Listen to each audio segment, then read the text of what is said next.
So I started to think about strategies to getting things done and the fact that although everyone's ADHD symptoms and traits look a little different, which is what makes it hard to diagnose, right? There were a few things that we all have in common that might be helpful. If we're not interested, forget about it. We all have interest-based nervous systems. And this is exactly why the just do it approach fails for our ADHD brains. What's important to others doesn't automatically become important to us. What am I talking about? Neurotypical people have an importance-based nervous system.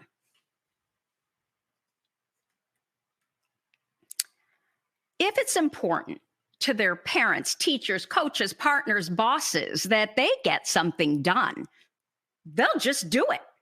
They have no problem doing what others around them have deemed important. School, right?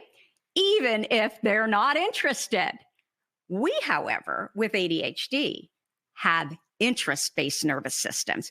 If we're not interested, it is really difficult for us to get that thing done. It's not that we need to try harder, we have a character flaw or a moral failing. It's neurobiology. So why might this be? Dopamine is the culprit. Our brains don't make enough dopamine, or we don't process it in the same way neurotypicals do. We're not sure. We're not 100% sure.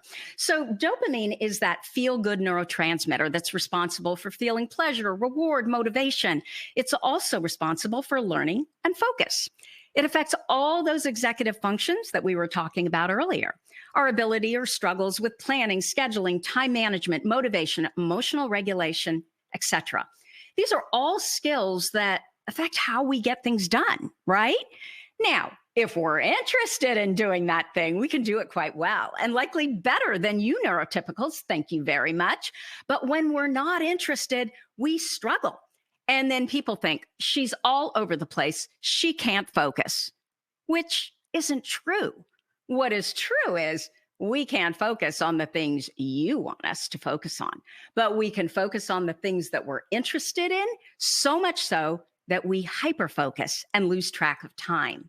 We are very mission-driven, justice sensitive. However, we need to be engaged by what's of interest to us. So what is the other thing that those with ADHD brains all seem to have in common? We thrive with positive emotion. The ADHD brain thrives with positive emotion and positively wilts with negative emotion.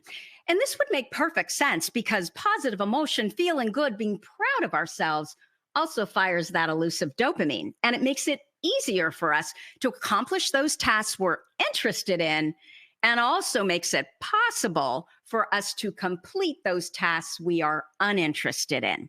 And so in the spirit of positive emotion, I always share this statistic. Yep. Do you know that 43% of all people with ADHD are in excellent mental health? Not okay mental health, not good mental health, excellent mental health. There was a big study out of Canada in 2022, February, March, that showed that this is true. So instead of focusing on the pathology or weaknesses, why don't we ask, what are those 43% of people doing to feel so good? And why don't we do more of that? I don't believe for a minute that you are defective or you are disordered. I think we have a different brain that uses a different operating system. Frankly, I think we're Macs in a Windows-driven world. And I don't know about you, but I'd want to be a Mac. As I said above, we already have systems. We may just not know that we have systems.